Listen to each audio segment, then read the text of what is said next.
Okay. Good evening, everyone, and welcome to the Board of Adjustment for the City of Bettendorf for the September 8th, 2022 meeting. Roll call, please. Gallagher? Yes. Spranger? Yes. Tansey? Yes. Tombergs? Vermillion? Yes. The Board of Adjustment is a 5-member board. There are 4 of us here tonight, so we have a quorum. We are appointed by the mayor, and items such as variances and special uses come before us for our review and determination. In most cases, members of the board come ready to vote and ready to go listen to the presentation and are prepared to vote at the end of the presentation. Once in a while, things get deferred to the next meeting, but normally speaking, we are able to move items along. The next item on the agenda is to review the minutes of the July 14th, 2022 meeting. Members, you've all received copies of the minutes. Do I have any additions or corrections to the minutes? No. Seeing none, I'll entertain a motion to approve the minutes. So moved and approve. Second. Okay, any discussion?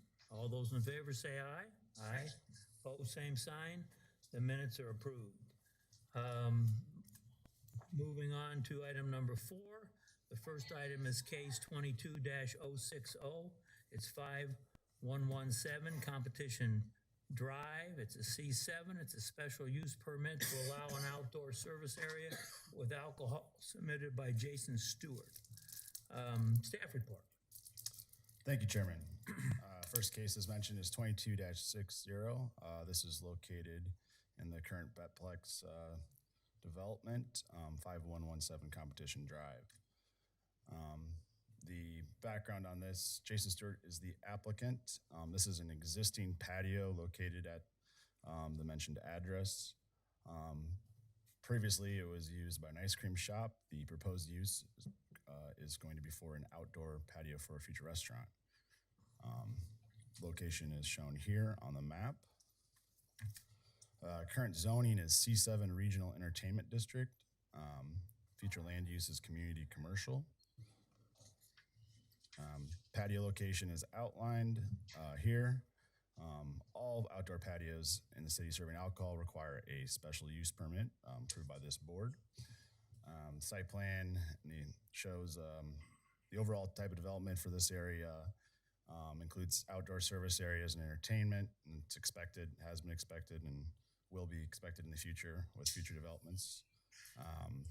Businesses such as this are encouraged within this unique district, and staff contends any potential negative externalities or incompatibilities with surrounding uses do not meet the threshold to deny an outdoor service area at this location. For all special use permits, they must meet our 9 standards as specified in 1115-19 in our city code. Staff has analyzed these 9 standards, and staff contends it meets all of these. Thus, staff recommends approval of this special use permit for an outdoor service area with alcohol. I can take any questions. Any questions from the commission? Nope. Anyone in the audience wish to speak in favor to this application? How about anybody opposed? Seeing none. Commission, what's your pleasure? I'll make the motion to approve case 22-060 to allow the special use permit for outdoor service area with alcohol. Second. Any discussion? All those in favor? Oh, I guess we need a roll call vote, don't we? I'm sorry. Gallagher? Yes. Spranger? Yes. Tansey? Yes. Vermillion? Yes. Okay. And that passes. The next item is case 22061. It's 4808 Forest Grove Drive. It's a C3. Again, this is a special use permit to allow an outdoor service area with alcohol submitted by Middle and 80 LLC. Staff report, please. Yes, thank you, Chairman. This case, 22-061, is at 4808 Forest Grove Drive, also located in the vicinity of the previous submittal. The applicant actually is Kevin Kellner. Request special use permit for an outdoor service area. There is an existing patio also at this location. The unit is located in the west building shown on the map and on the western unit. The current zoning is general business district. It's surrounded by C7. There's undeveloped property to the southwest and southeast, and a existing church across the road. Future land use is UMI, urban medium intensity. The patio location is outlined in pink and the unit outlined in yellow. Consistent with the previous application, the overall type of development is similar. There's many bars and restaurants in this location already. Any potential negative externalities or incompatibilities would not meet the threshold to deny this outdoor service area, staff would contend. As analyzing those 9 standards, staff contends and recommends that recommends approval of this special use permit for an outdoor service area with alcohol. I can take any questions. Any questions of commission to staff? Don't see any. Anyone in the audience wish to speak in favor of this application? Anyone wish to speak opposed to it? Seeing none, commission, we entertain a motion to move this forward. I will move to approve case 22-061. Okay. Do I have a second? Second. Okay. Roll call. Gallagher? Yes. Spranger? Yes. Tanzi? Yes. Vermillion? Yes. The next case is case 22062. It's at 4832 Forest Grove Drive. It's a C3. It's a special use permit to allow a bar with an outdoor service area with alcohol submitted by Middle and 80 LLC. Staff report. Thank you, Chairman. Case 22-062, also an outdoor service area located in the same building, the eastern unit of that building. The request is for an outdoor service area. I believe this location is currently vacant. The proposed use is a wine bar. The current zoning as previous building is C3, future land use UMI. The patio location will be in between the 2 buildings, which is on the same lot. For the same reasons as previous, the staff contends there's no limited negative externalities or incompatibilities, nothing to meet a threshold to deny a special use permit for this location. Surrounding uses are compatible. In analyzing those 9 standards, it meets those standards, and staff recommends approval of the special use permit for an outdoor service area with alcohol. I can take any questions. Any questions from the commission? No. Okay, anyone in the audience wish to speak in favor of this application? Anyone opposed? Nobody wants to speak in this application. All right, I'll entertain a motion to move this forward. I make a motion that we move case number 22062 ahead, that we approve it. Okay. I'll second. Roll call. Gallagher? Yes. Spranger? Yes. Tanzi? Yes. Vermillion? Yes. The next item is case 22065. It's lot 5, FG 80 Holdings, first edition, C3. It's exception to the off-street parking requirement for a high-impact commercial recreational use. That's a golf venue and multi-sports field complex submitted by Focus Real Estate Development and Kevin Kellner. Can we take this with the other 2, or should we take this alone? Or Chairman, I'd recommend we take this one separately fine. and the next 2. okay, then staff comments or staff report. Thank you. Case 22-065. As mentioned, the next 3 cases are related to the proposed TBK expansion. This is located on the northeast corner of Middle Road and Forest Grove Drive. This particular case, 22-065, is related to the parking plan for the golf venue, driving range, and the outdoor multi-sport field complex. The specific request is exception to the off-street parking requirements, which are specified in code for the particular high-impact commercial recreational use, which both of the golf venue and the sports field are defined by our code. A brief background, the proposed development is just the first phase of a larger development.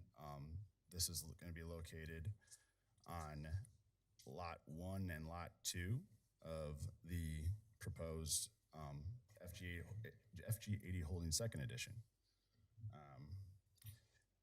This area is Zone C3. The future land use is shown as community commercial. The developments proposed, so a site development plan has been recommended for approval to council, has not been heard by council yet. Those are denoted in A and B, the golf driving range and the multi-sports field. In our code, they are defined as commercial, recreation, high impact, and require a special use permit in the C3 district. Across the street on the TBK complex, the original one, that area is zone C7.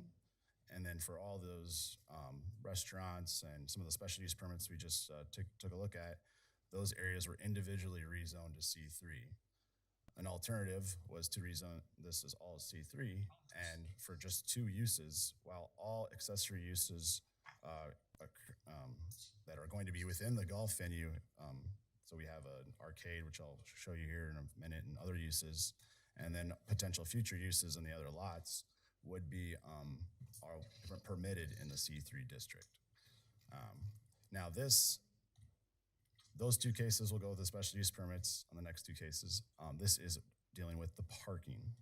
So as mentioned, the high commercial recreation high impact has a specific parking code requirement in our off-street schedule. The code that the developer and applicant are proposing does not quite meet that requirement. The difference is 87 spaces. Now, this is the first development going into this location. There'll be future developments with more parking lots and cross easements. Staff also contends this is such a large area, and our code doesn't really has never contemplated, other than the original TBK, a development of this size in the city of Bettendorf.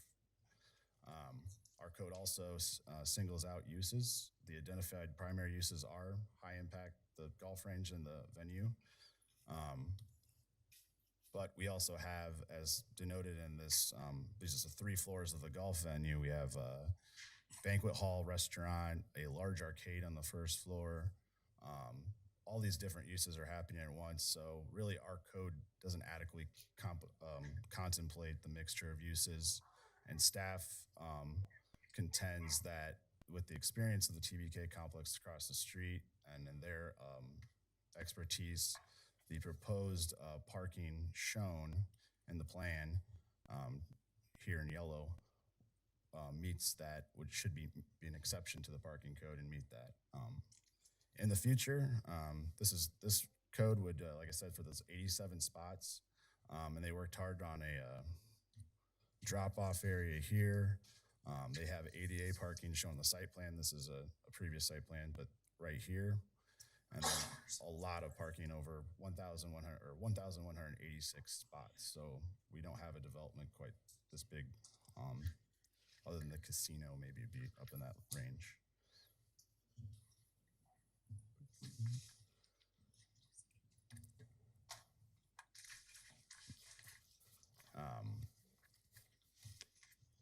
So the specific exception to the parking code that is listed in powers of the Board of Adjustment, and staff contends that, as mentioned, that does not adequately contemplate the golf complex development and the unique scale, mixture of uses, location, and overall configuration at the site. And mentioned the applicant has done much analysis, and there's work done with assistance from TBK staff to configure the number, the location, the workflow, or the traffic flow at the site. And the previous TBK Sports Complex located west of Mill Road and operating without parking issues for many years, which gives credence to the applicant's calculations. And then the noted future developments of the site will have more parking and will have cross easements, and not all of the uses at the site will be, the hours of operation will be at different times. So we do not want to create a situation where we have more parking than needed at the site. Given the above mentioned reasons, staff recommends granting an exception to the off-street parking requirements for the high-impact commercial use, the golf venue, and the multi-sports complex, and adopting the requirements specified in the submitted site development plan. And I can take any questions. Again, any questions from the members of the commission? Nothing? Anyone in the audience wish to address us in connection with this matter? Either pro or con? Don't see anybody, so, I got a quick question. You Yeah, had go said, right on ahead. the other side that they had changed it from, was it to C7? So, right, sure. You kind of go up. You can kind of see. So most of the complex is C7, and some of those uses in the exterior lots were permitted in the C7. But there was other uses that are permitted in only in C3. Now, the C7 is only used in 2 locations in the city I'm aware of. That is the TBK complex and then the casino. So it's a unique district. It could, I guess, have future analysis to maybe review that zoning district.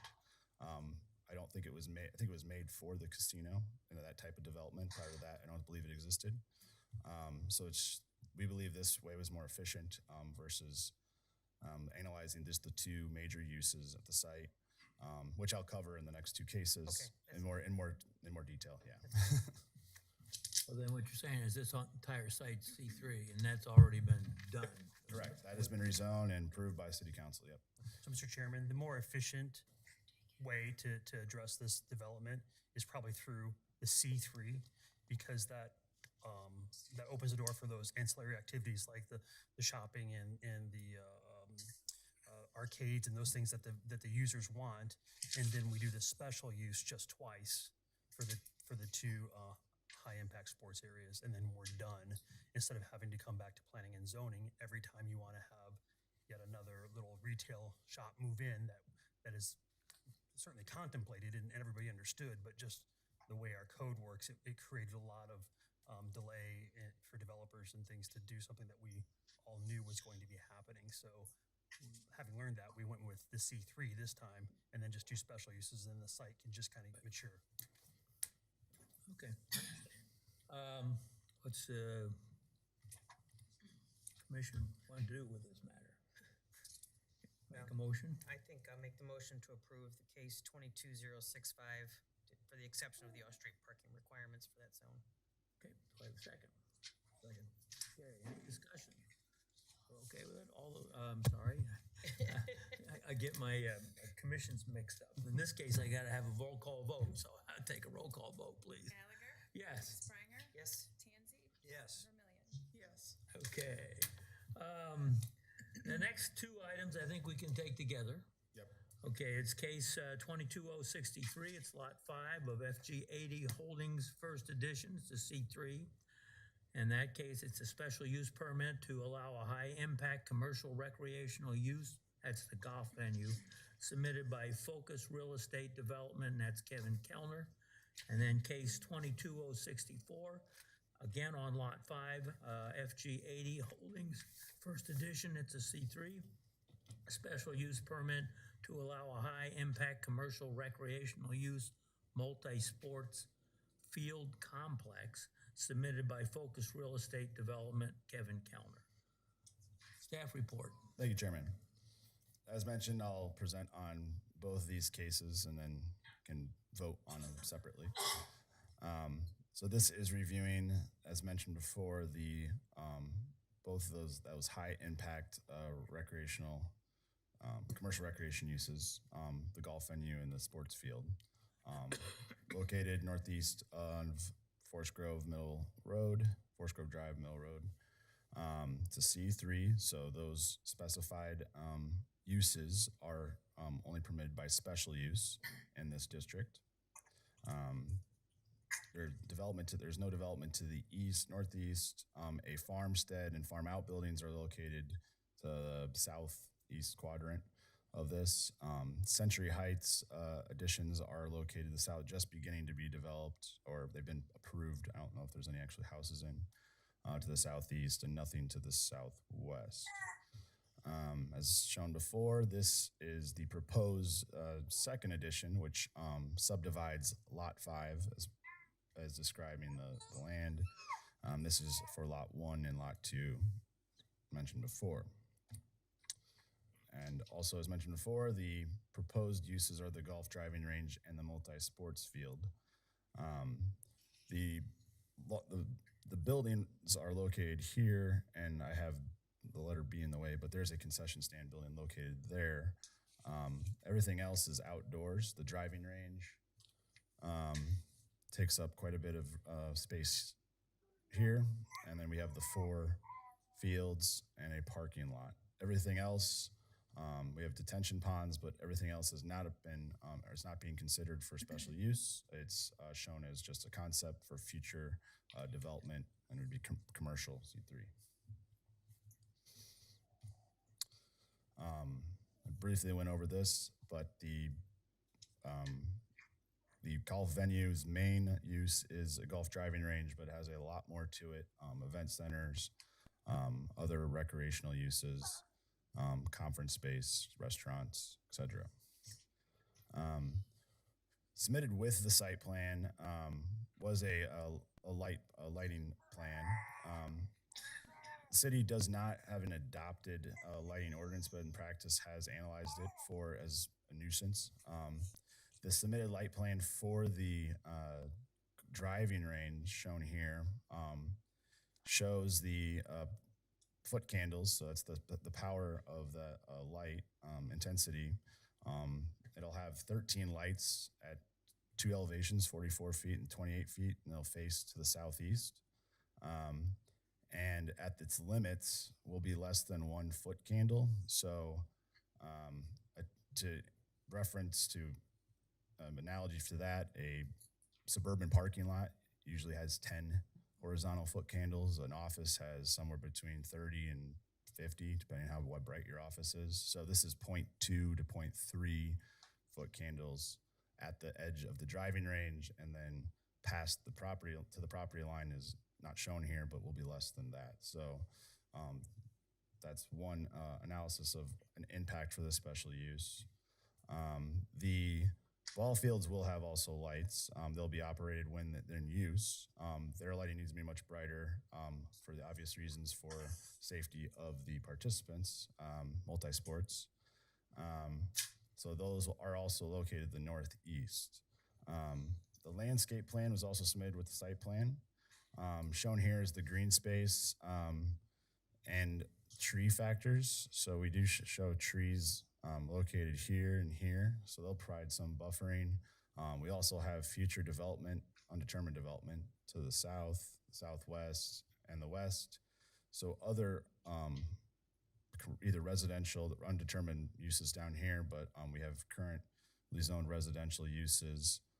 We have a park up here, current farmstead right here, but staff feels the configuration, location is buffered sufficiently, and then the lighting plan submitted as well provides a good separation and preserves any potential externalities or incompatibilities with surrounding uses.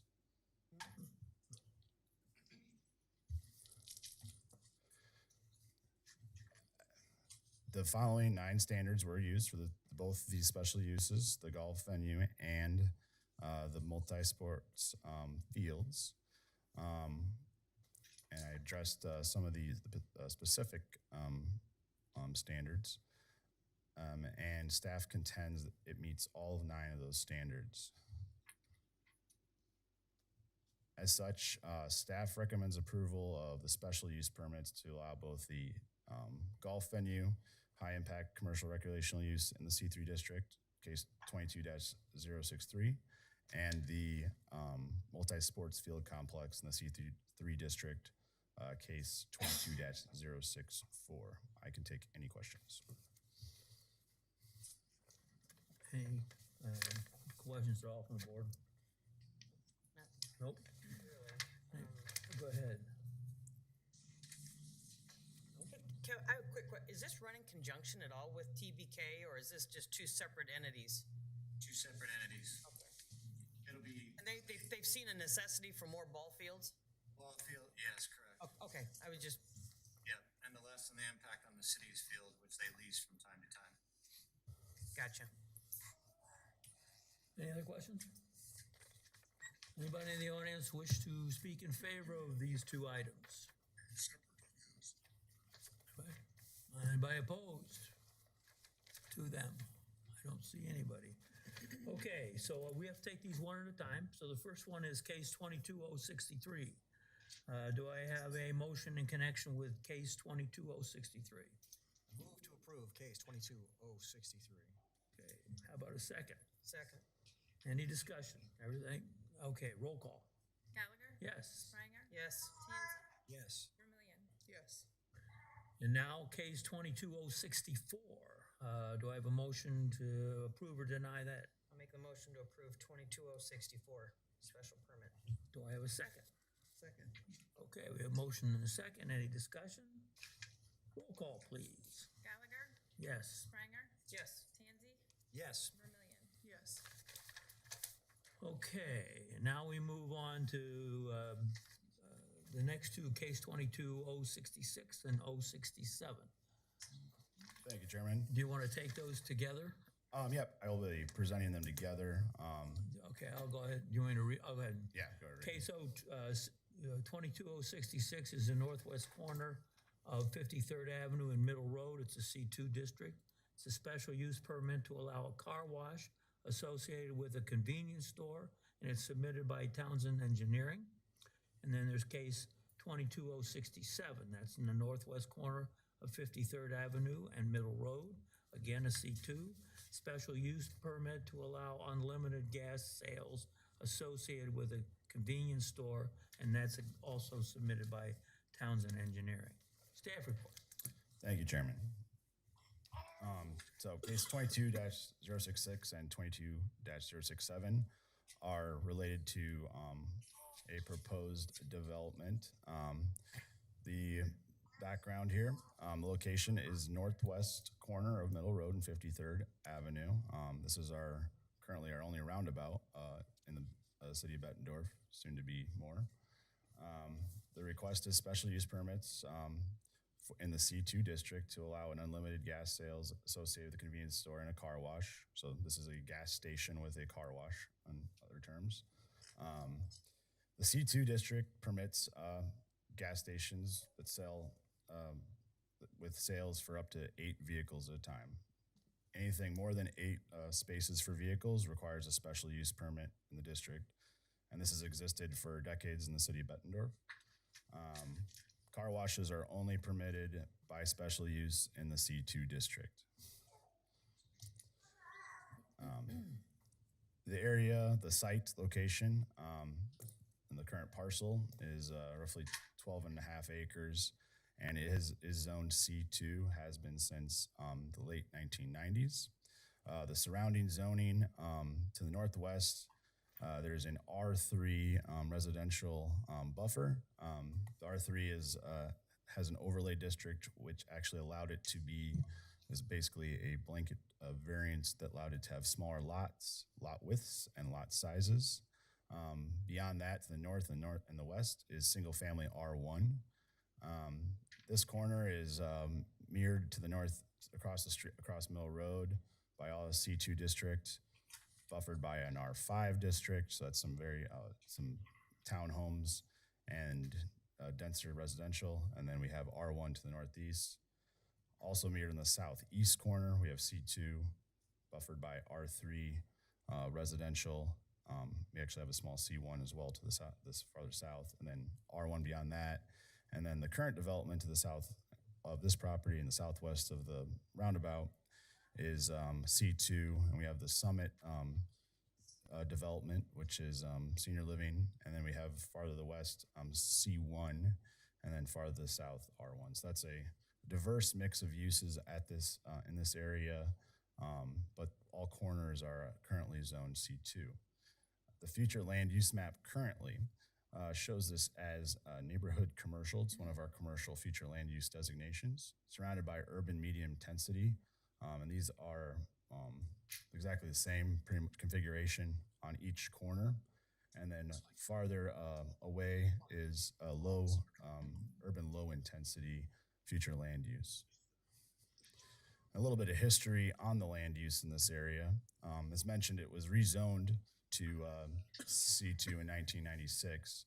But since 1984, staff researched, this area has been designated as a commercial area. So on the left, we have the future land use map adopted by City Council. This is before 53rd would even existed. It was a proposed road. And the northwest corner is shown there as commercial. And actually the northeast was shown as business industrial. That was the land use designations at the time. Fast forward 10 years into 1994, we have more of a familiar layout. We have a commercial on each corner with an office transitional land use buffering it, and then single family residential surrounding it farther away. In 2003, it remained commercial on that corner. We had more of a trend for business and office parks at that time, which, and going to today, the demand has kind of fallen on that, and we've trended with development to more residential to the north, to the farther areas from this intersection. This moves us to the submitted concept plan related to the special use permits. So a related case to this is has been submitted and is just a simple subdivision, 3-lot subdivision of this parcel. We have lot 1 here, lot 2, and lot 3. The only proposed development is on lot, or the use, there still needs to be development submittal, is on lot 1, and that is that gas station.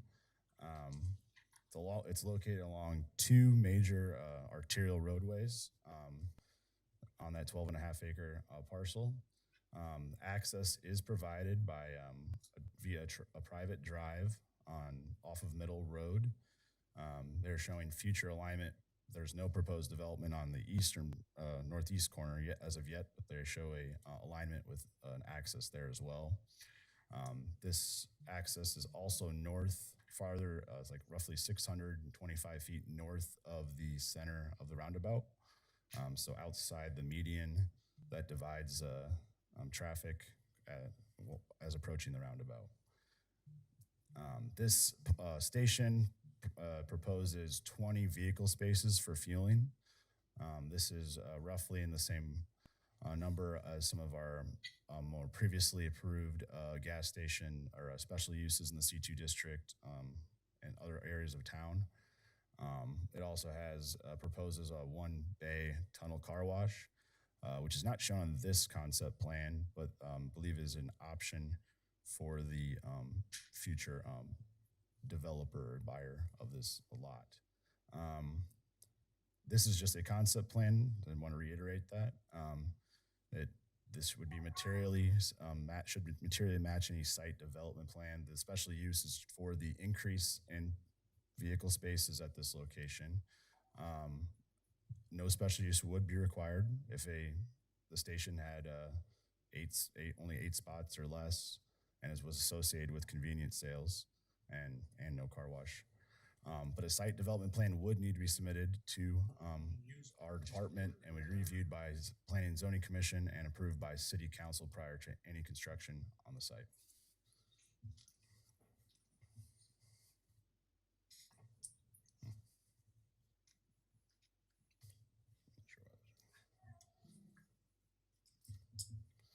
There he goes. Some of the existing the site is vacant right now, the commercial site. There is an existing 8 to 10 foot berm that was constructed during the development of Haley Heights 4th edition. That's the R3 residential along Addison Drive and 55th Avenue Court. This is just a quick drive-by site photo. So, and you can see 53rd in the distance.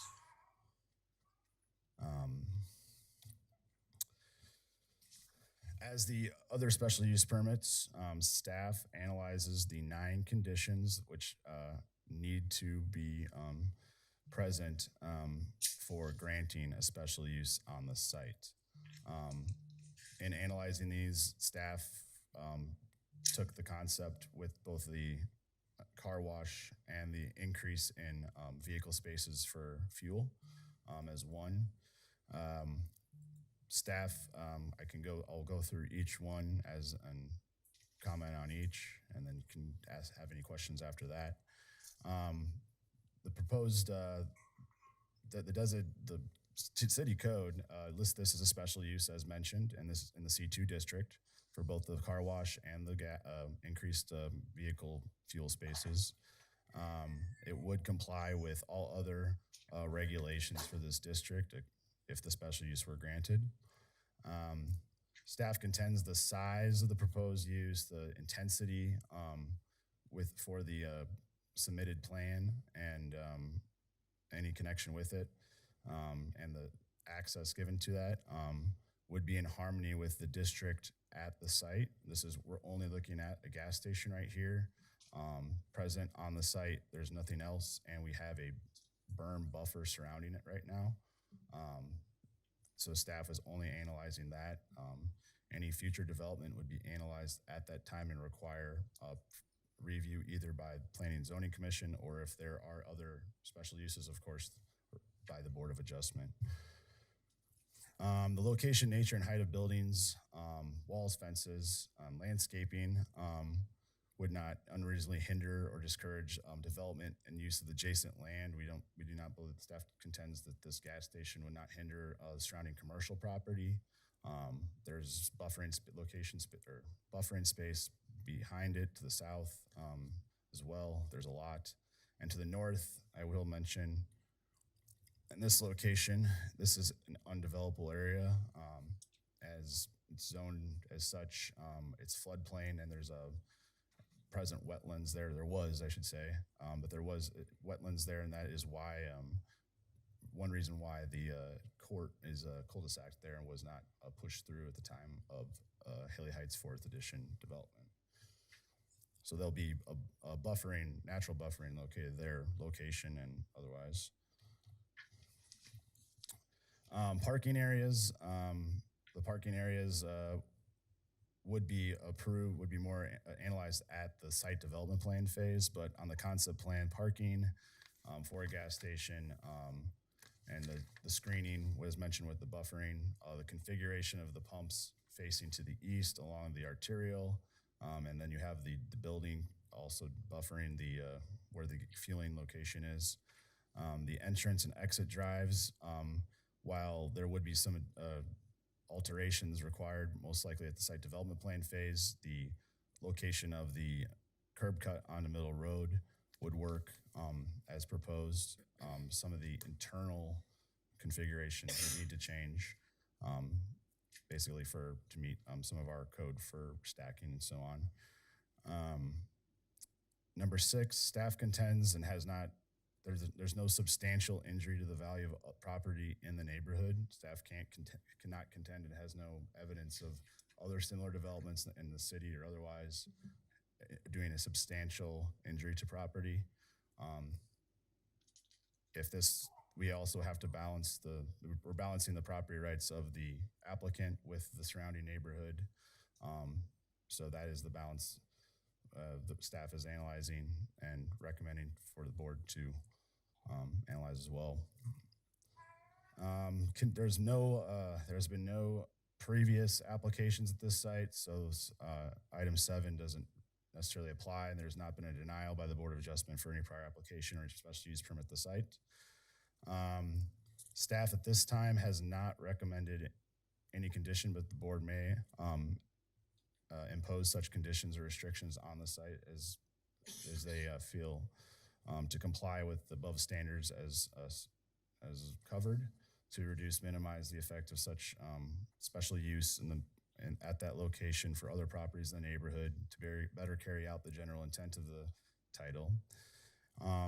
And the proposed use is consistent with the Bettendorf Comprehensive Plan not only the future land use map, but it meets multiple goals of our comprehensive plan for business development, promoting, I can cite those off, but plan goal C, attract and retain business and industry above, that's number one for the comprehensive plan goals.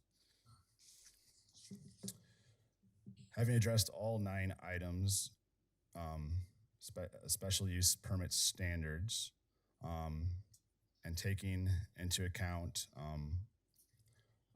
the surrounding uses, what's on the site, and that this is only an increase in number of spaces for gas fueling up, and a car wash, and not analyzing any there's been no applications for any other development to the west or to the south, and that would be analyzed at such time. Staff contends that it meets those standards, and putting more vehicle fueling spaces in here would not meet the threshold to deny a special use here. The difference between a 8-space gas station here and the proposed 20-space station does not have as negligible differences, and would still preserve all those 9 standards that were analyzed by staff.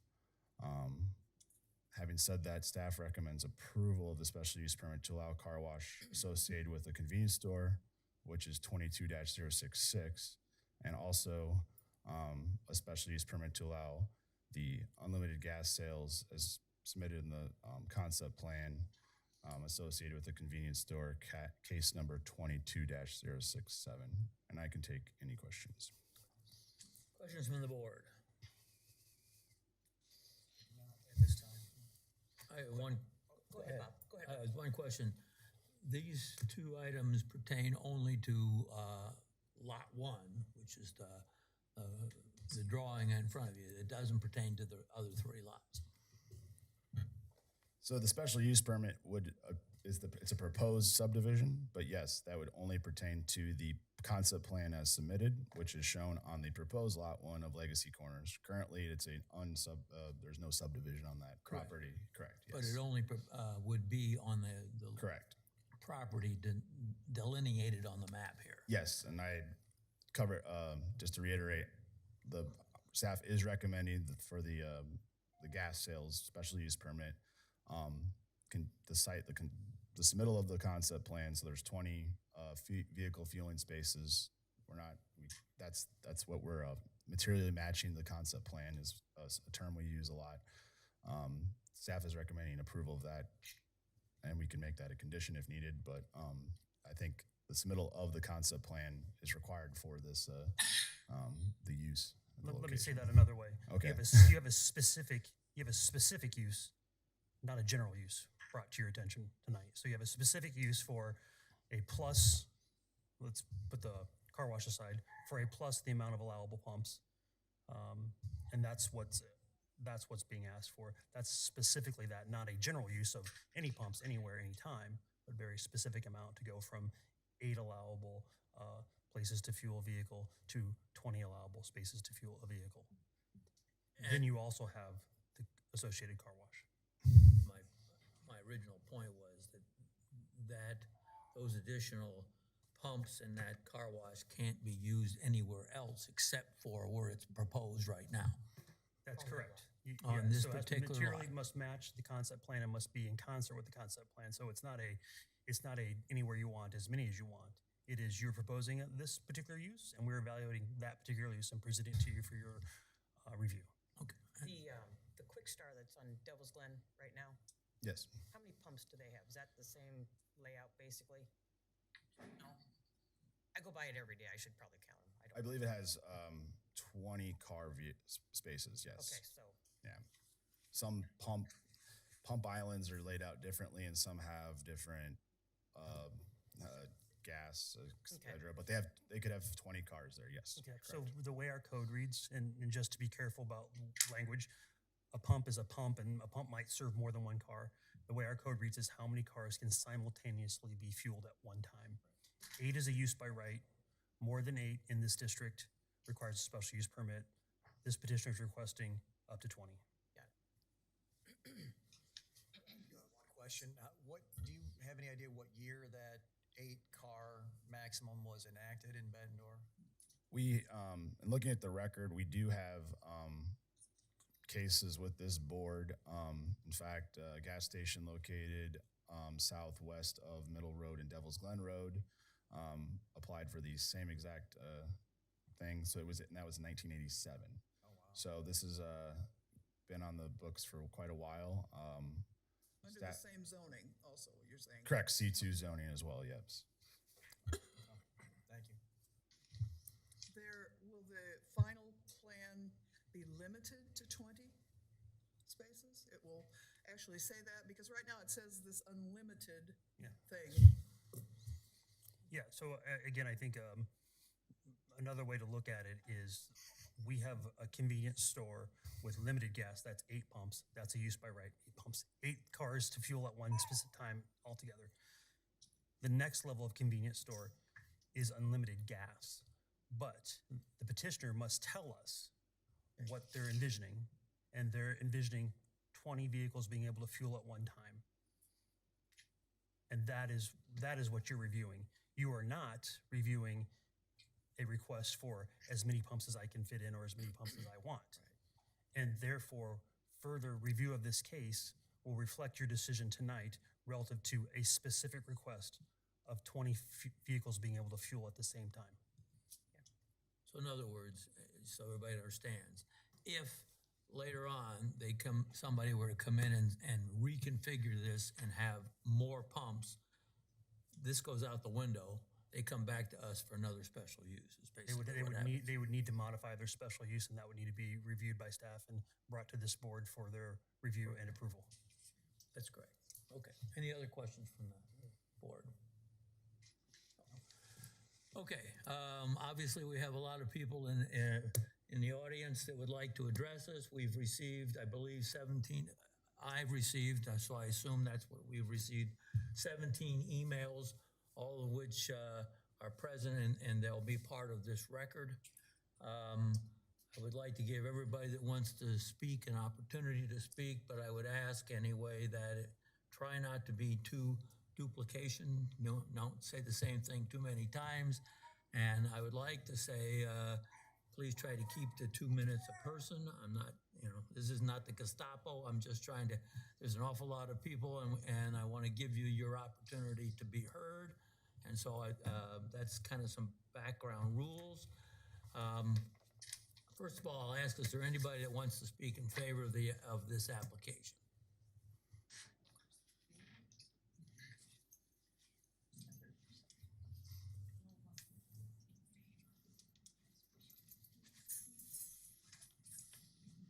Would you please state your name and present your application? Yeah, my name is Ryan Fick with Mel Foster Company, on behalf of the applicant. I'm going to break your rule right off the bat by kind of reiterating some of the things he talked about. The northwest corner was zoned in 1996. I have the fax approval right here. When we did the 3rd and 4th editions of Haley Heights, and you see the 4th edition is the one around the bulb, those are the ones in closest proximity, and then there's the 3rd edition. Those were platted in 2014 and 2016, so almost 20 years after we got the commercial zoning. As a part of the platting process, a developer is required to provide restrictive and protective covenants, which are basically a set of rules for the subdivision and also kind of give some information on it. In the 3rd and 4th edition covenants, again, the 4th is the closest one, and the 3rd is just on the other, or just west of that and just north of that. My dad was aware, obviously, that the Northwest Commercial was zoned commercial and zoned C2. In the 3rd edition covenants, he inserted the wording, developer discloses that ground to the east and south of said subdivision shall contain higher density single-family residential, which is your 4th, Haley Heights 4th edition, as well as commercial ground, which is the northwest corner. He took it a step further with the fourth edition, because that's directly related and directly adjacent to the northwest corner. Each owner understands and acknowledges that they are aware that the real estate located generally south and east of lots 1 through 21 inclusive are zoned C2 community shopping district. Familiarize themselves with the uses permitted in the zoning classification as outlined in section 15.2 of the zoning ordinance of the city of Bettendorf. So again, tonight, we're here for a special use on the C2. A gas station is allowed. And it's right here in writing to please familiarize yourselves with that zoning. In addition to that, we have signs surrounding all three corners with big bold letters that state prime commercial corner. And they've been there since Ann Hutchinson was mayor. And that was part of the agreement in '96 that my dad made with her, that any sign would spell out prime commercial. And we have followed through on that. But they're not listed. Ma'am, Okay, well, you'll have your opportunity in a second. we That's have okay. been transparent and honest with everyone who has purchased a lot in Haley Heights that the three corners are zoned commercial, specifically the corner closest to them. We were as forthcoming as possible, putting it in our covenants, putting our signs together, putting a berm up to surround that area. I don't know how a developer can do anything more to make it clear that the adjacent property is zoned commercial. And it's been zoned commercial since '96. There was a lot of time, a lot of thought, and a lot of energy that went into the development of this area and educating the residents that that corner is zoned commercial. We have received comments from city staff, our engineer, and a couple others that they've never seen this before in covenants, and if they have, very few times that the adjacent property is zoned commercial. And we got ahead of that, and we tried to educate as best we could. We strongly feel this is a good addition to the community, and we think that there is a need for a C-store and a gas station here. We have developed over 1,000 lots to the north, just directly north with Haley Heights, and to the east with Century Heights. Given the traffic patterns, given the population growth, I mean, the amount of times that I can promise every single one of you in here has gone through this, where you said, you know what, I need to head north up to the Quick Star and get my milk or get my eggs, okay? And you get up there and it's on a weekend and those shelves are picked clean. The fact of the matter is, there is the population growth, there is the traffic counts, and a gas station is not gonna bring more traffic. They want to go where traffic already is, which is why this is an appealing corner and will hopefully continue to be as we move forward. Thank you. Thank you, Ryan. Anyone else wish to speak in favor of the application? Okay, so the rest of you, I think you need to go one at a time to the back, lectern in the back so that you can speak into the mic and present your comments and opposed to this project. Yes, ma'am. Please state your Hello. name and then, yeah. Hello, my name is Tiffany Bingham, and I reside at 4806 55th Avenue Court, less than 400 feet from the proposed location. In the aerial shot, you can see the roundabout. I live in the roundabout, essentially. It's just outside of the roundabout where it ends rounding. I moved here in June with my husband and 3-year-old. We are an active military family, so we move a lot, and the biggest thing we have learned over the 16 years and 6 moves is that location is everything, and for a lot of reasons. Now that we have a child, safety is our #1 priority.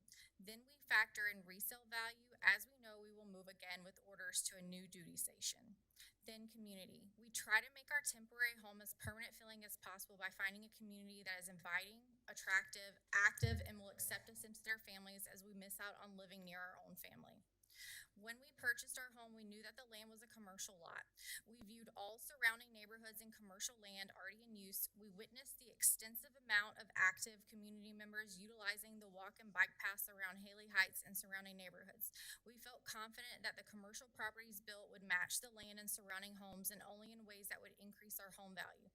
Most of the homes, mine included, are $500,000 homes, so our investment is not to be taken lightly. According to Realtor.com, Zillow.com, and Real Estate News, real estate values decrease on average 13 to 22% due to convenience stores. Our neighborhood is appealing and attractive. Curbside appeal is important when purchasing a home. Never have I personally ever looked at a gas station and thought that would make my house look better, or even, wow, that gas station looks so nice, it would bring my home value up, which is why the data matches a majority of personal opinions. I can say that it would be far-fetched that anyone here would want a gas station in their front yard.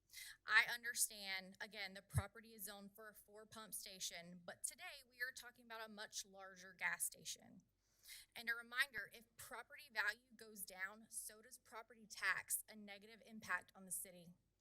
The lights from the parking lot shining 24/7, the lights from the illuminated pricing sign facing into my windows and never being avoided from my front or backyard as we play with our child outside, constantly smelling the odor of fuel and picking up the receipts, cigarette butts, and trash out of my yard daily so that it doesn't endanger on my child's play area. Yes, there is a berm. That is meant to decrease visual and trash, but the berm is not as big as it sounds. I can see clearly over it, the entire lot from my windows, front door, and yards. There is already some trash that blows in naturally as expected, so it does not serve purpose to stop litter. I appreciate that it's there, but it is far too small if the expectation is that it is to block any kind of development. Not only does a C-store decrease value, but increases traffic, despite what others think. Historically, increased traffic is known to decrease values of homes. I can't imagine as a buyer being interested in a home facing a gas station for all these reasons. Most importantly, safety. According to the FBI.gov, which tracks all crimes in the U.S., C-stores are the 4th most common area for crime, which include burglaries, car break-ins, theft, loitering, kidnapping, sex trafficking, all of which are increased in relation to proximity to gas stations and convenience stores. My 3-year-old is active and loves to play. I can truthfully say that I would not feel safe living this close to the establishment. Constantly being concerned, I'm an active runner, as most of our community is. This location will have expected traffic 24/7. As a female runner, we all know the dangers. How can I enjoy the beautiful sidewalks and trails that our neighborhood has to offer? How can I enjoy being a homeowner? Health concerns are just as much a threat. I'm concerned with fuel runoff coming into my streets and my dog and child being exposed. My child's health being impacted, as there are large studies that show many health concerns that are correlated to living close to fuel stations and breathing in the toxic fumes regularly. This is a large gas station, a business that our community needs. Will it help us thrive and benefit to our lives? There is currently a Come and Go 1.6 miles, Big 10 1.8 miles, Quick Start 2 miles, Quick Start 2.3 miles, Shell 2.5 miles, Hy-Vee Fast Express 2.6 miles, BP 2.6 miles, Big 10 2.8 miles, and BP 2.8 miles. There are 9 gas stations less than 3 miles of my physical address, which is closest to this location. There is a reason the lot is not zoned to support such a building. It's not meant to. The last thing this neighborhood and even the Bettendorf community needs is a large gas station. It would not benefit a single person, and considering all the negative impact that it would have on our community, I would highly encourage against it today. I hope that you think of our families and even your own family. Is this something you would want in your front yard, facing your home, and in close proximity to your home, impacting your life, your children, your grandchildren? Thank you. Thank you.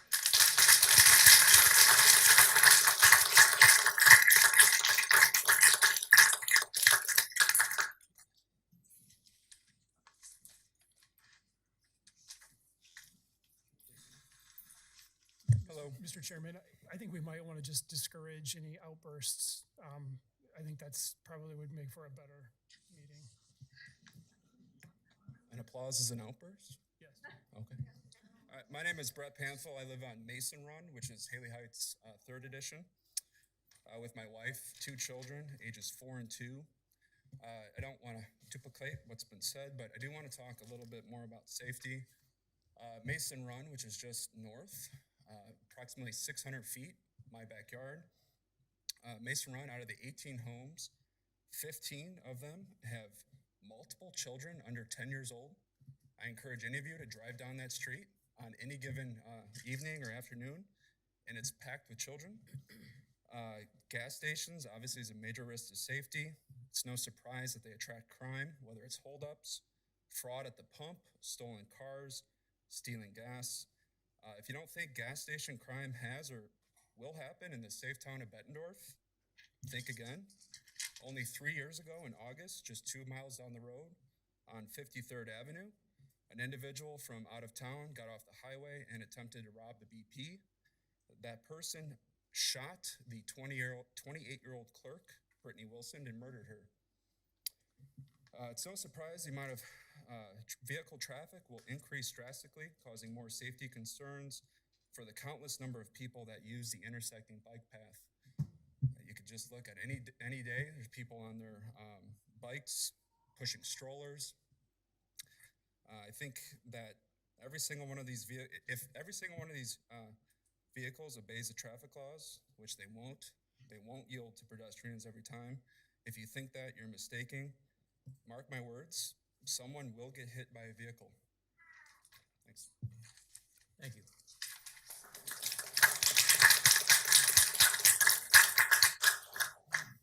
No offense, but your applause doesn't help in the situation. Let's get this job done, okay?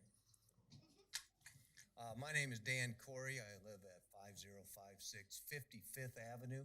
And would it be possible if the gentleman with the computer, could he put up that graphic? You had a wonderful graphic at the beginning of your presentation that shows all the tracks. So as we talk about this, yeah. All right. So that's what I kind of want. Like, you know, I just want to keep things simple.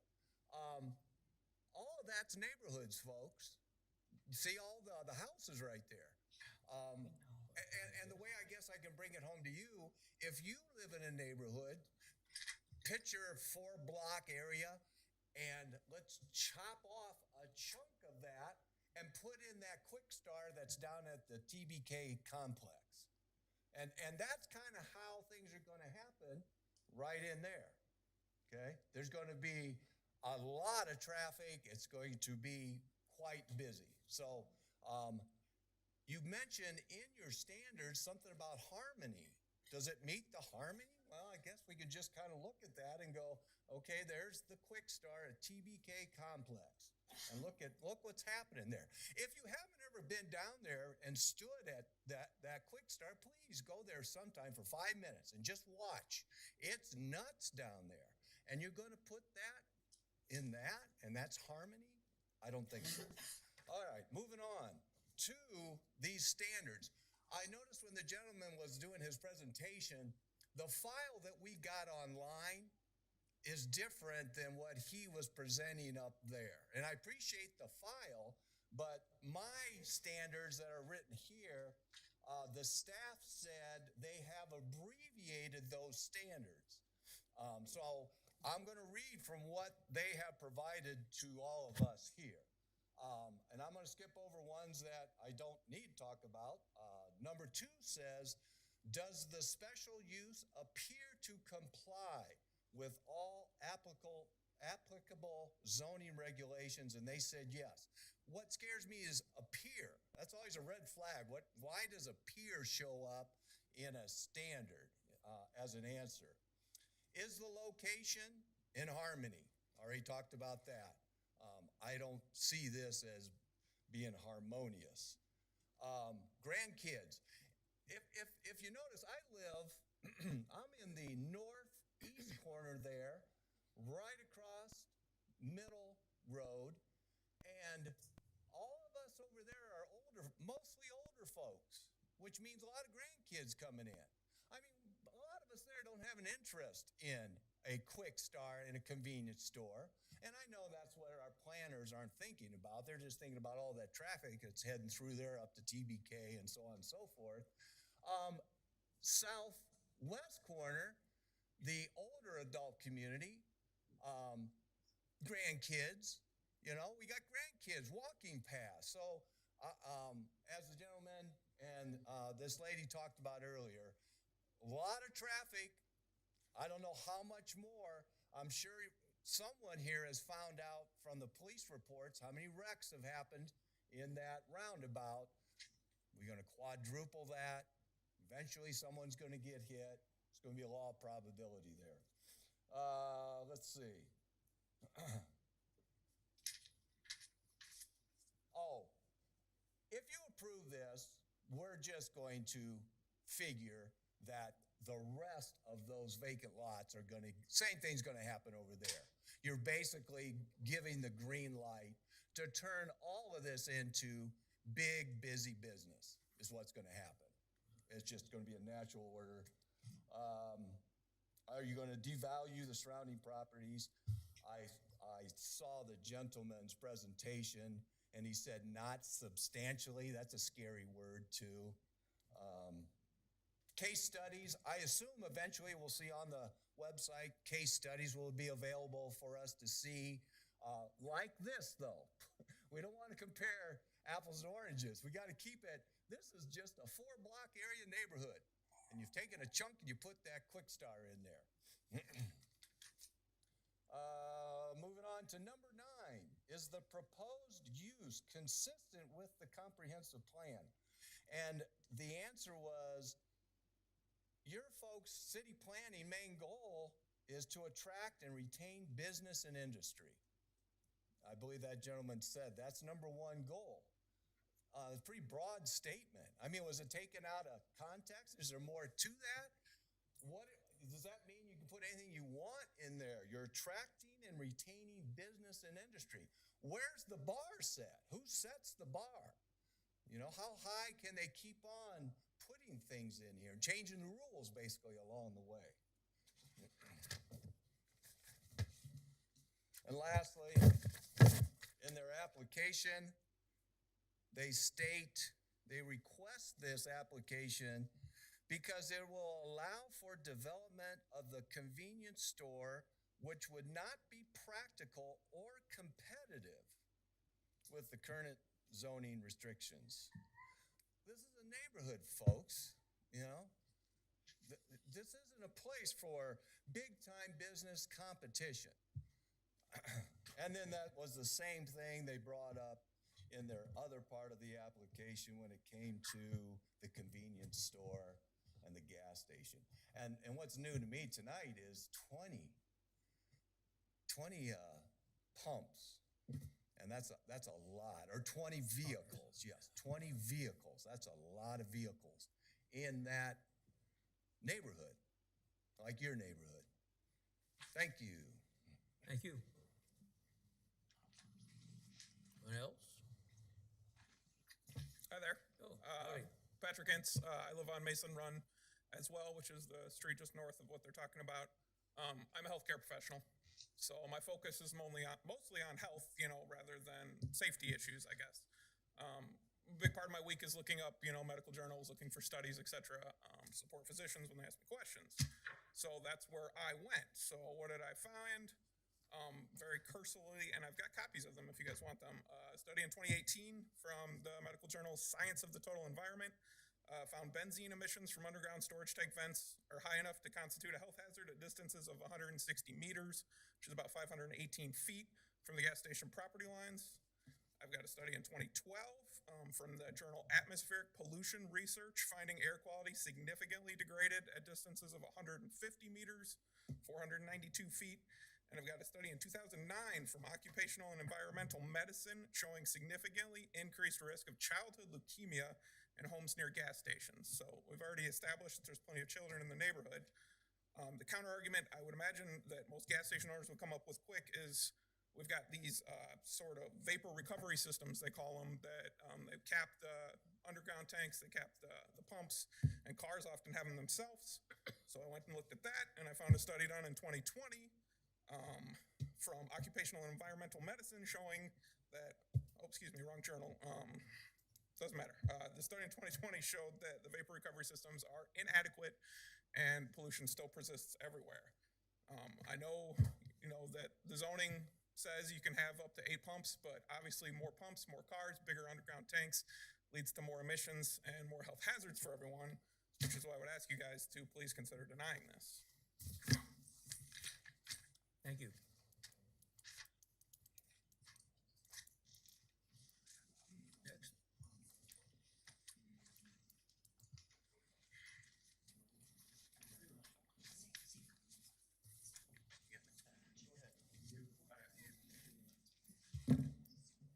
Next. Keith Berthel, my wife Angie, we live on Mason Run.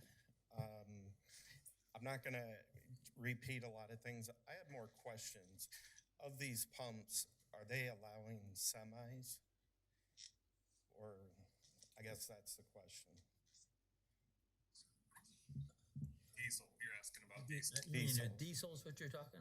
Or- Yeah, Yeah, that would be, I would assume that would be part of a pump, but Well, the petitioners here can maybe answer that question, but just to clarify on code, we also classify truck stops and travel centers differently than this request, and those truck stops and travel centers that fuel over-the-road truckers would not be allowed at this location under this zoning.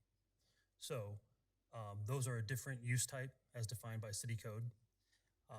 Now, whether or not someone has a gas pump that serves diesel, because there are vehicles that regular pedestrian or regular motor vehicles that drive cars, or cars that are diesel, and you can have a diesel pump for diesel cars. And then I would imagine that box trucks and fuel trucks will have to access the site occasionally to deliver supplies. But it's not a diesel truck stop like one would imagine maybe at Walcott or something like that. That's not an allowable use at this site. thank you. Mark? the other question I had is, this is 24-hour? I don't think That's we not a know question that. staff can answer. Yeah, we don't really know that, Okay, the reason I asked that, because that would be in the next stage. we Go ahead. talk about, the car wash. I encourage people to go out and stand outside a Quick Trip or a Quick Star, listen to how loud that car wash is. When that's blowing everything off, listen to that and tell me what you think if that was in your backyard. Traffic is obviously going to dramatically increase, going from 8 pumps to 20. That goes without saying. Property value, we already talked about that. And then this is just kind of a statement. I lived in a city west of here for 28 years, and we've been here almost a year, and it is so refreshing to move to the premier city, Bettendorf, and I just feel like that city to the west is coming right back. So I'm not a good public speaker, so, but You did fine. that's all I had. Thank you.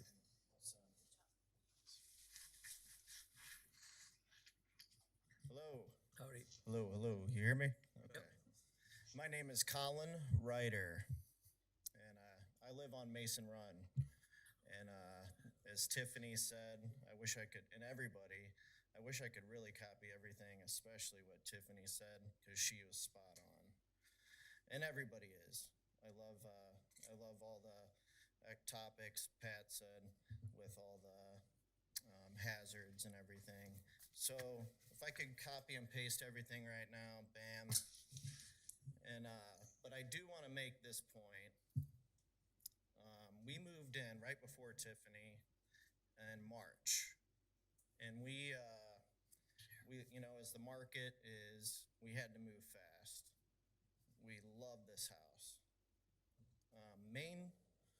The main concern of our house is we look out in the backyard and we see this berm. It's a berm, not a very huge berm, but I can look right over into this commercial area. So I said to my realtor, I said, my only concern is with this high price tag, looking out back, what could possibly go in there? He said, oh, it's zone commercial, but no gas stations are going in. I have 3 witnesses with me tonight that heard my realtor say that. No gas stations and nothing over 35 feet. So that I guess he was correct about.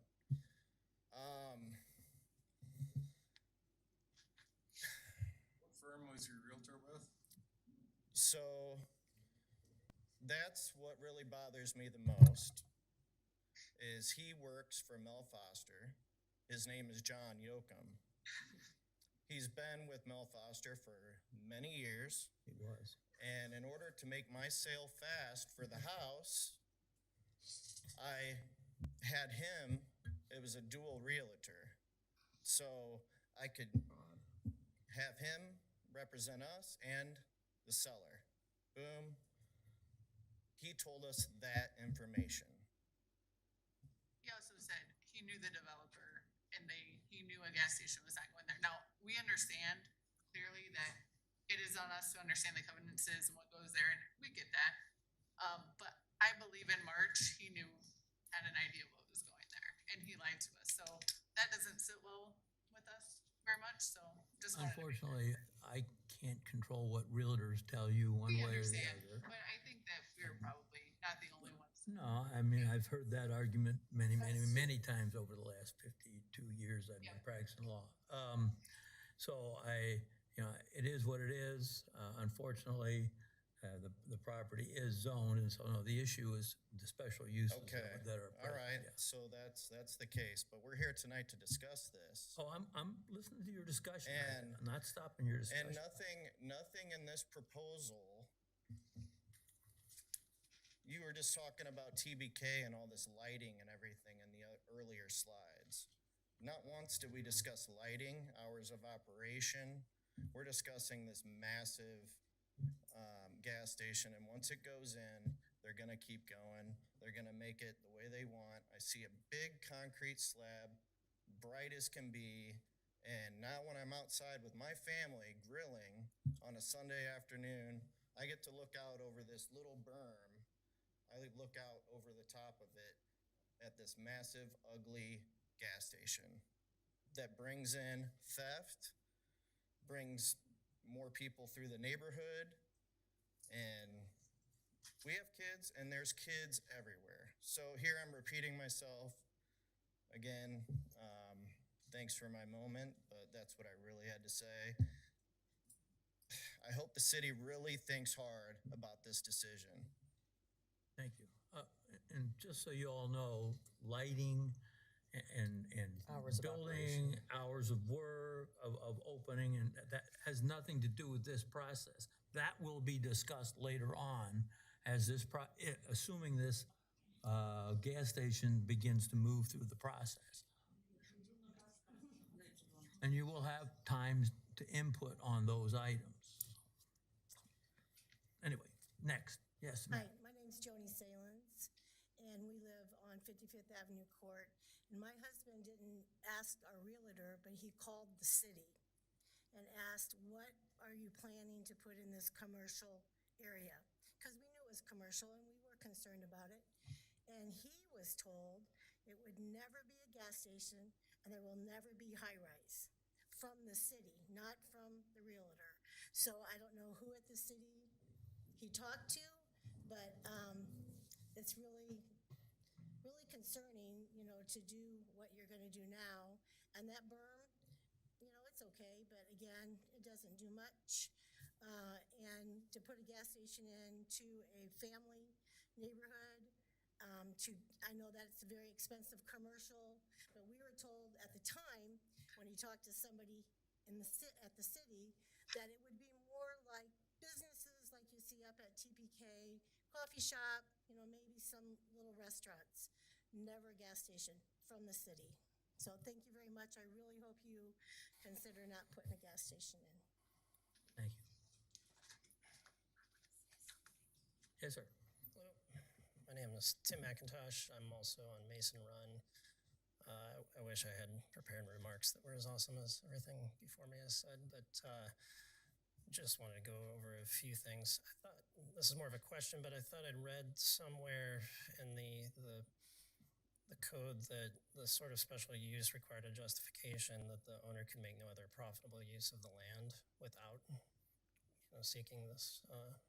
That's a special use. That's not part of a special use. You're would be thinking of a variance, and I understand. Okay. Just so you know, no, in a variance, then you have to get a hardship, but you don't in a special use. Okay, and just the other point I wanted to make, I saw on the future plan, I didn't totally understand that when it was shown earlier by the staff, but I mean, that looked to me like the neighborhood commercial is a C1 zone. Is that not correct?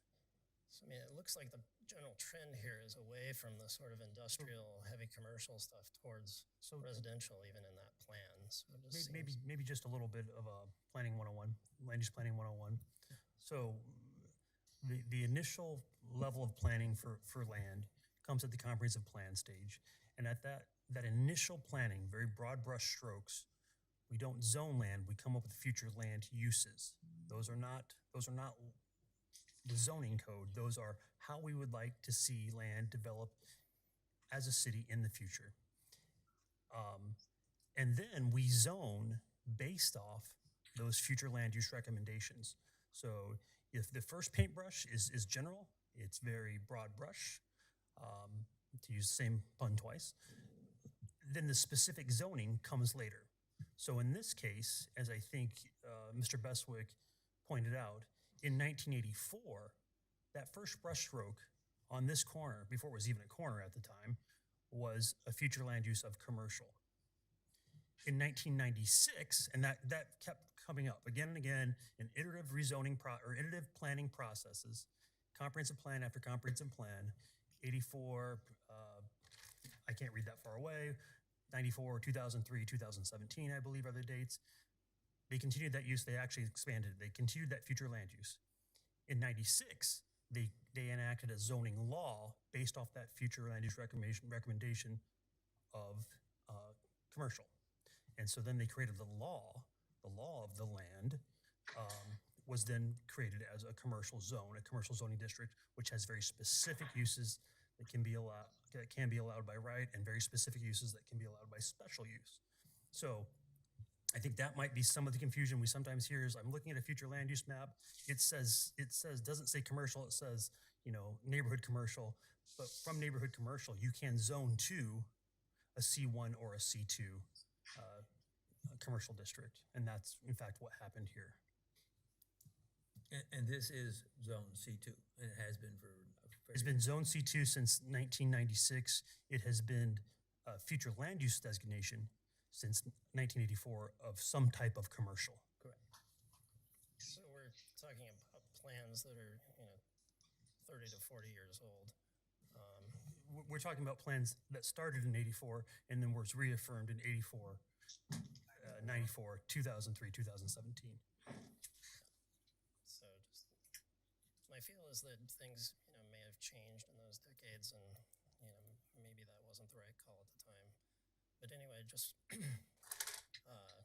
want to say that also, I'm a software engineer at Apple in California, currently working remotely. We bought our house last year. We did that transaction online during COVID because we weren't able to travel. So we did not receive notice, to my knowledge, of this use of the land. We weren't present to see the signs that are almost unreadable. They've been up there so long. So it was kind of a surprise to us. We also had a Mel Foster agent who had said that Rob Fick will only do what he thinks is right for this corner. He gave us a lot of confidence that Rob Fick really cares about the neighborhood, and he's only going to do what's right, by the residents. I even inquired about purchasing the parcel because I just wanted to keep it out of development. And he said, well, he's holding back just for the right thing. And, and so, okay, that's a gas station. So I don't know. I didn't have many prepared remarks. Maybe I'll just read a thing that I wrote. It's just kind of an emotional response to this. But I said, having maintained a residence in Silicon Valley for the past 12 years, I know what urban sprawl looks like, and it ain't pretty. Densely packed residential neighborhoods surrounded by miles and miles of aging, thoughtless commercial development, a concrete wasteland populated by dilapidated strip malls with gas stations and convenience stores by the dozen. You don't want to be on those streets at night. When we bought our home in Bettendorf, we wanted to get away from that. A big factor in the decision to purchase was the quiet, safe, upscale neighborhood, well situated away from commercial areas, with plentiful surrounding green space that reminded me of the rural area in western Iowa where I grew up. Now we have commercial developers executing on a city plan that's 30, 40 years old, trying to build the last thing we need in America, another gas station. Now, I'm not an advocate for commercial use of this space, and I think it should be rezoned, but if I had to come up with an idea for a business at this location, a gas station would be about the dumbest idea that I could possibly think of. Is this really the best that our city planners are capable of. Thank you. Thank you.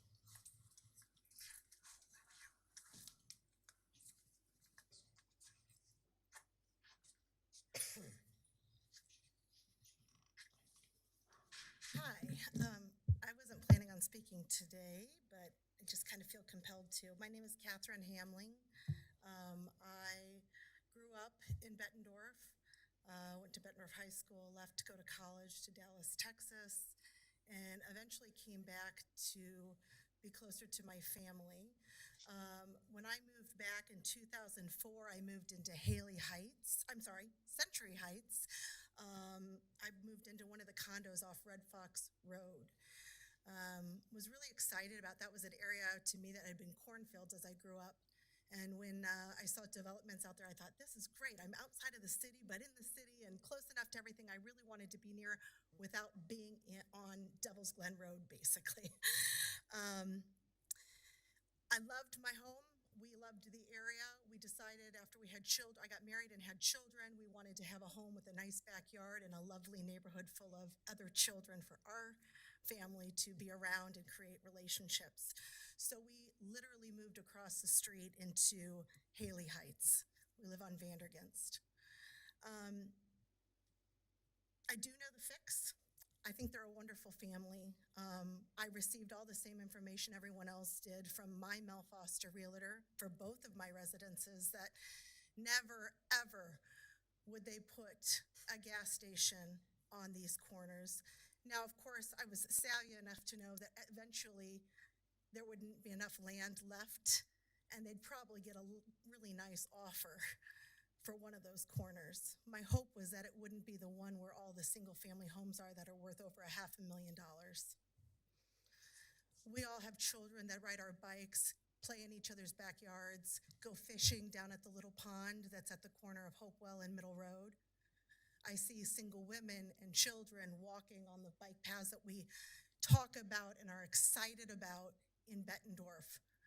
How much money was spent on these extra wide sidewalks so we could enjoy them. Since the TBK sports complex was developed, we hear nothing but sirens heading that direction. Quite frankly, the neighborhood has changed, and it seems to me that a lot of the developers in the area are, let's develop at any cost. You're more concerned about the commercial and the money in your pockets than you are about the residents who pay your salaries and pay for the homes and line your pockets, quite frankly. And it's disappointing. We have a beautiful community. We'd like to keep it that way.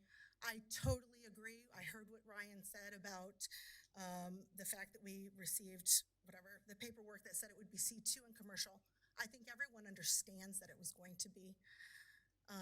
We don't dispute that. But I would encourage you to strongly consider doing something other than a gas station on that corner, that particular corner. Craig Windmiller has built some beautiful, or Windmiller Development has done some beautiful stuff on the opposite side of the street next to the Summit. They're attractive buildings. They're going to attract a certain clientele. I think that would be far more appropriate on this corner. So. And as far as property value is concerned, I don't know exactly how it works, but my guess is that since all of our assessments went up more recently, I don't think they come down just because our property value decreases. So the taxes will still come rolling in. Your house just won't be worth as much when you sell it. So. Thank you.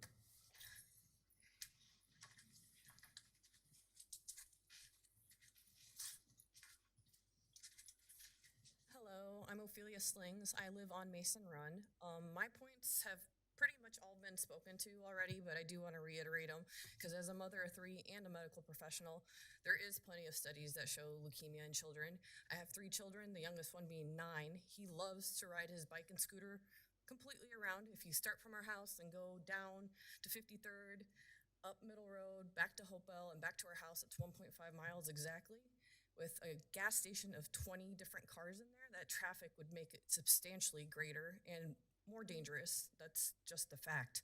I know Mr. Fick mentioned that it does not increase traffic, but if you go to the gas station on Devil's Glen, the Quick Star, they actually have a sign out there now not allowing high school students more than 2 into the store because they hang out there. So there would be an increase of traffic and cars just hanging out, which obviously goes with the crime. So just as a reminder, that is, I know, been brought up, but it is very important, especially since it's all children in that area. Thank you. Sure don't need more car washes. Hi, my name is Srikant Guba. I live in 57th Avenue, and we moved to Bettendorf in 2020 from Muscatine. And Haley Heights is like very lovely neighborhood. So everyone has kids. Most of them are less than 15 years, like from like 0 to 15 years, and they do biking. Most of them do running every day, sidewalks. So better always not to have a gas station near neighborhoods. There are 14 to 15 gas stations within the 2.5 miles radius. So most of them are going to be the availability of the cigarettes, lottery, weed for the kids. So it won't be good having a gas station near a lively neighborhood. So please make sure not to have a gas station. So I agree with all of them. Thank you. Thank you.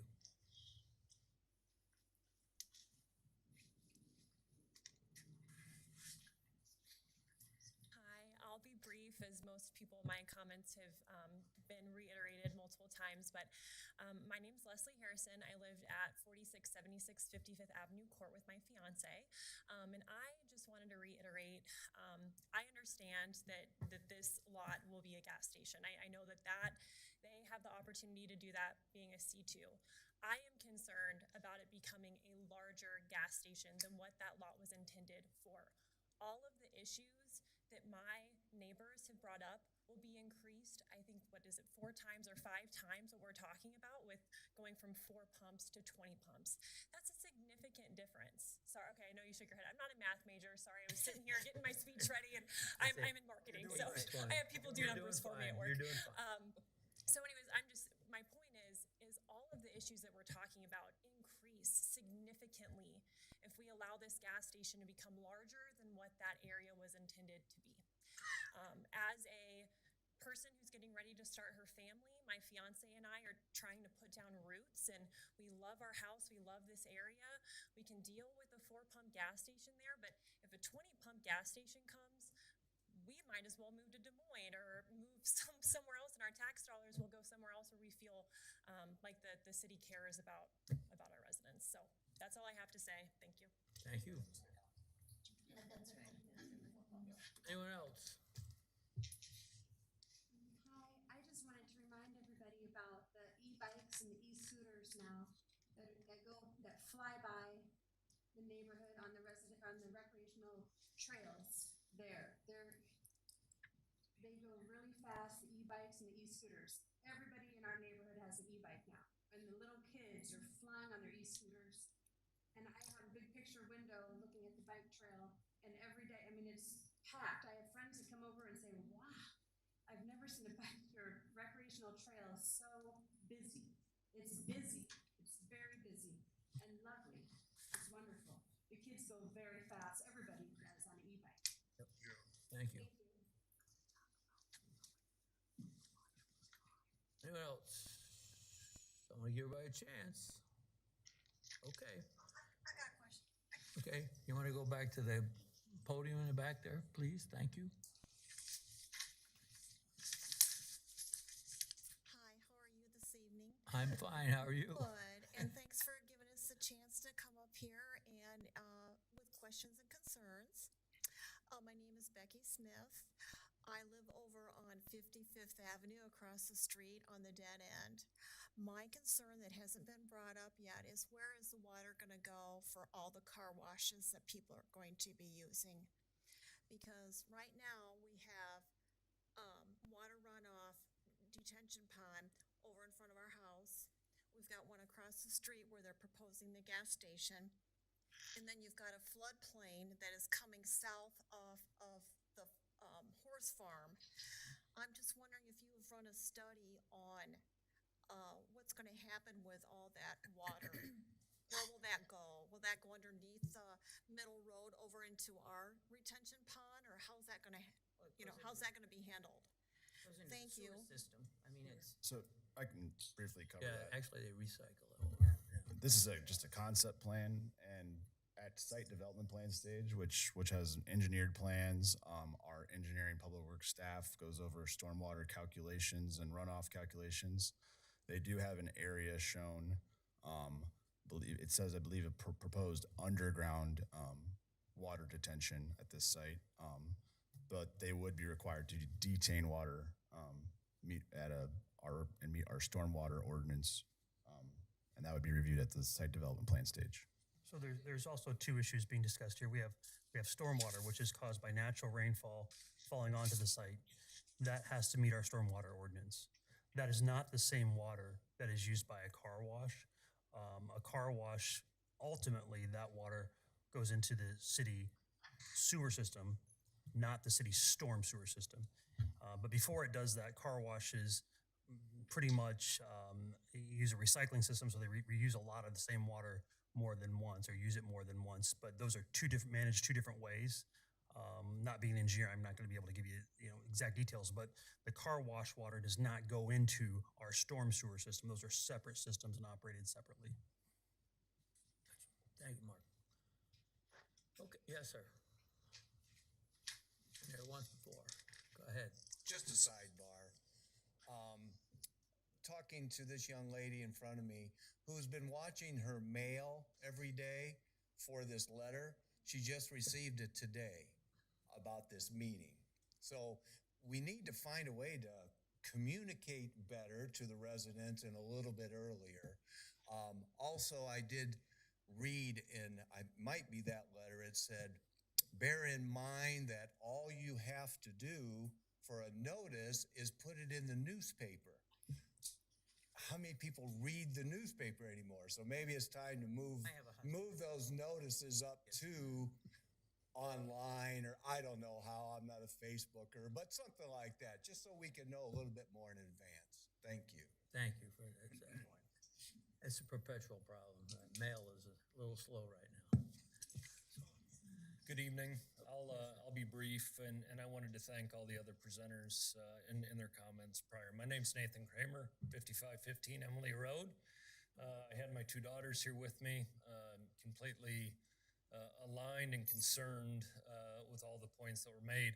One point that I would like to clarify or make sure that is confirmed, access in and out of this proposed gas station, would it at all leverage or require the use on 55th Avenue as well? Please confirm.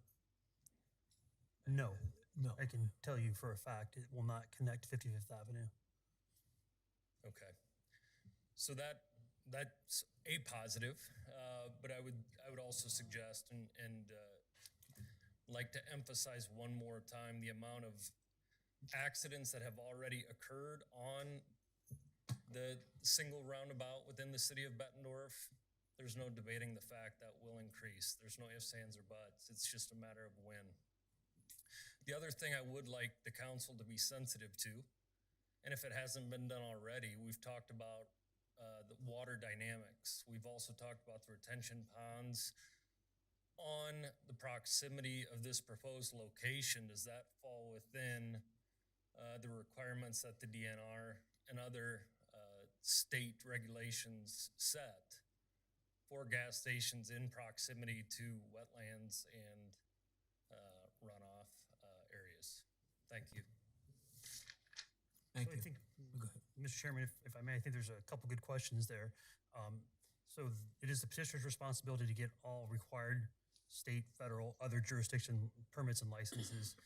We review our part of the city code. That's where we fall. There are other jurisdictions that may have some jurisdiction here, and it's the petitioner's responsibility to work with those and get all those that would be needed to run a gas station.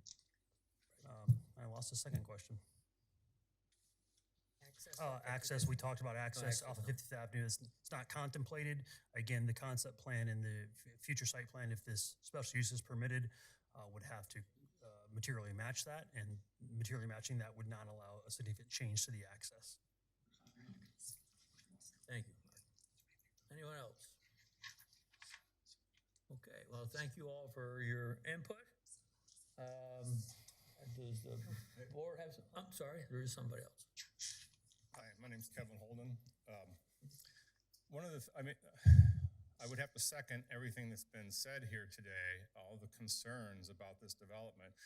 But I'm reminded of one that I had along the way as I looked over some of this paperwork the last couple days.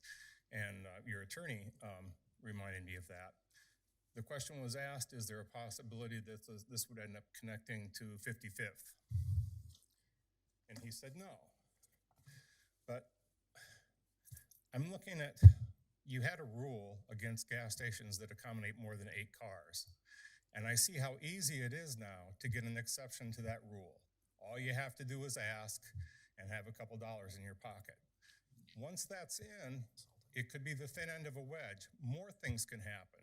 You don't know yet what's going to happen in the future, what needs might be identified for circulation there, and perhaps a need to connect to 55th. Maybe the floodplain has to be altered to do that, but you don't know yet. There may be more ingress and egress required ultimately.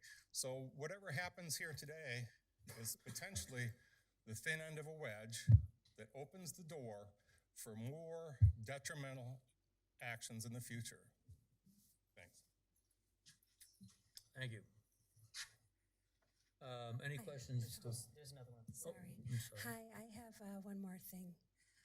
I'm Courtney in Haley Heights, and I wanted to mention that our neighborhood is it's a lot larger than what they show on the map. We have like hundreds of families with small children there. Anyway, every house in our neighborhood does fireworks. I mean, there's a lot of fireworks, and with the gas station being right next to our neighborhood, you can ask anybody. We have a fireworks show. And I mean, can anybody vouch for me on that? I mean, it's huge. I mean, you don't have to go to fireworks if you live in Haley Heights. And so that's a concern. Some of the neighbors, there's an ordinance that you cannot do fireworks within 300 feet of a gas station, but that's from the parking lot. So that'd go out a lot further. So there goes that for our neighborhood. And the thing about the health, the children and the health about, what was it? Living in proximity of a gas station have 8 times more chance to develop leukemia. The health person here tonight probably knows that. And then also, every kilometer away you are from a gas station, your house goes up in value. So the further you are away from any gas stations, your house value does go up. And I just wanted to let everybody know that. Thank you. Thank you. Yes, ma'am. Hi there. I'm Nicole Ryder, Mason Run. I think a lot of us are from that area of the neighborhood, but just something that kind of got going in my thoughts as I'm sitting here listening is we're new to Hopewell since March. Like we said, we bought our home last spring. Hopewell is a great school. What was really amazing to me in talking about the neighborhood and how many houses there are is that I think when we met Mr. Runkle and he said, oh, almost 80% of the people walk to school or ride their bikes. I was like, oh my goodness, for real? And it's for real. So all those hundreds of houses, think of hundreds of kids, 600 kids go to Hopewell-ish, right? They walk and ride their bikes to school. And not only is that entrance, that's not near Hopewell, like not right near, but what happens when you put a gas station there and people are like, oh, I'm gonna cut through Hopewell Avenue, and then I'm gonna go down Emily Court or Emily Road, and then I'm gonna pop out to Middle Road because I'm gonna cut through. All our kids, now I'm like terrified of my kids walking home from school, honestly, because of that. Because they're gonna cut through those neighborhoods, and that's the fact. So that is my biggest thing, is you talk about the hundreds of beautiful homes and the amazing kids and the amazing school that most of us moved to the neighborhood for our kids to go to. Now our neighborhood is not safe to walk to school. So let's talk about that or think about it. Thank you. Thank you. Yes, sir.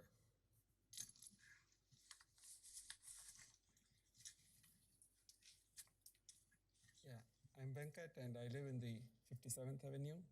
And when they're talking, I think the gentleman mentioned about buying a gallon of milk or buying a pizza or something.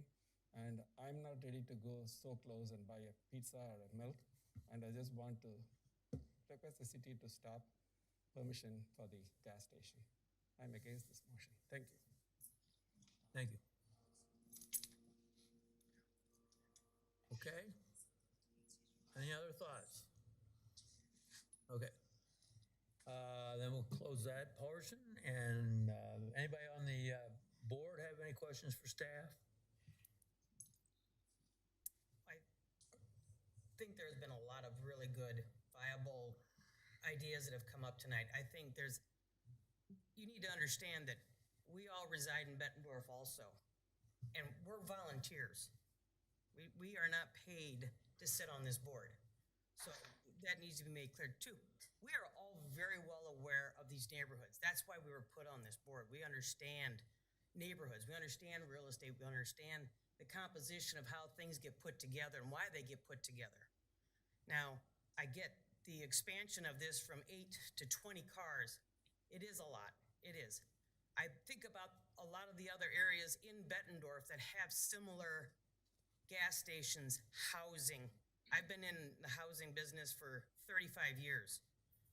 I mean, the bike paths run every inch of this city now. There's constant traffic everywhere, not just in this little corridor here, everywhere. And if you don't have your head on a swivel when you're on a bike path, I mean, part of it is your own personal responsibility because you're supposed to stop at all the little crossways, but not everybody does, and all the cars, you have to start being aware. It is, things are getting bigger. This community is developing. I get it, and I get your concerns. I really do. I go back to, this has been zoned commercial for a very long time, and we had the same issue over on 53rd and 18th Street. You've got the Central Credit Union. You have the Quick Star. You have the buildings and the bars and the restaurants and the, fast food. And now you have the high density living. It's the same over there. And I can honestly say that the properties that are on the south of that development have not been reduced in value. This market that we've had, they're not going down because the McDonald's is there and the Quick Star is there. I give you that for a fact. Now, I think we have to do some discussing what we really want to do, but I just think you need to be aware that we are not unaware of the situation and that we are residents of Bettendorf also.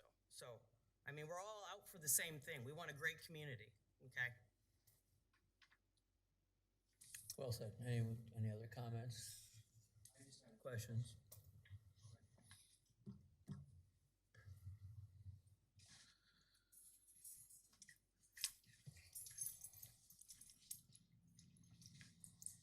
Hi, my name is Chetan Prasad. I'm one of the healthcare physicians here in the city. So just to follow up on that, you gave that example. Is it the same distance from that Quick Start to that houses that are there? It's pretty tight. It's very tight. I mean, I'm sure you've been there. I mean, it's the same thing. There's a berm that separates the residential from the commercial. It's almost identical, to be honest with you, and it's very close.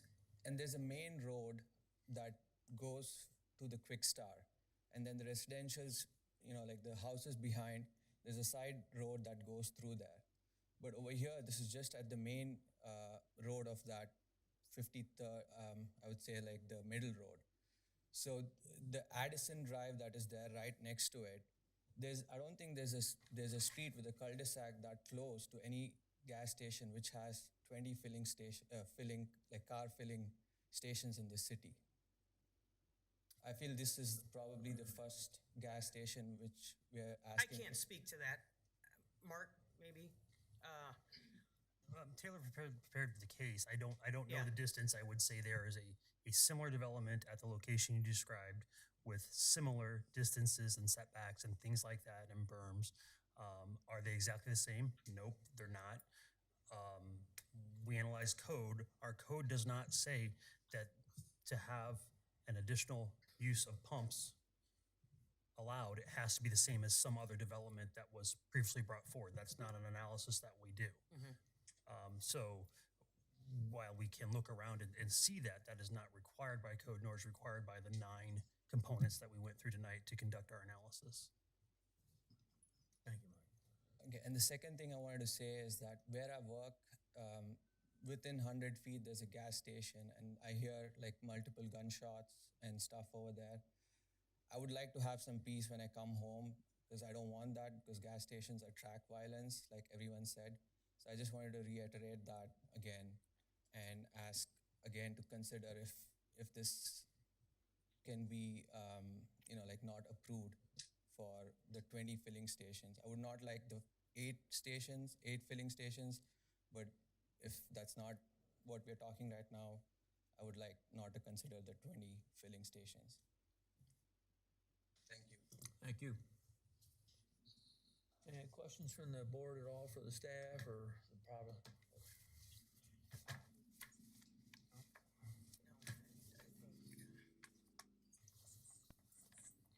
So do we have to address it in 2 different cases? Yeah, do we have to vote on both of them? Okay, so the first matter is case 22066. We know where it's at. It's a special use to allow a car wash. We've talked about that, associated with the convenience store. So that's the first item. So the first thing we're talking about is the car wash. Does anybody have a motion to either approve or deny the car wash? I make a motion that we approve the car wash. Okay, So that would be 22. That's 22066. Correct. I second. You second that. Okay, any discussion? Any further discussion? Any further questions? Roll call. Gallagher? Yes. Spranger? Yes. Tansey? Yes. Vermillion? Yes. Okay, the second issue is the case 22067. Again, we know where it is, and we're talking about basically what we're talking about. It says unlimited, but what you're really talking about is 8 cars versus 20 cars to be available at the pumps at any one time. So that's what that's what the issue is. Do I have a motion to approve or deny as it says, unlimited gas, but we know it's restricted? Okay. I'll make the motion to approve 22067. Second. Okay. Again, any questions or anything? Any more questions for staff? If not, roll call. Gallagher? Yes. Spranger? Yes. Tansey? Yes. Vermillion? Yes. So both of those pass. So with that, I think we finished the agenda.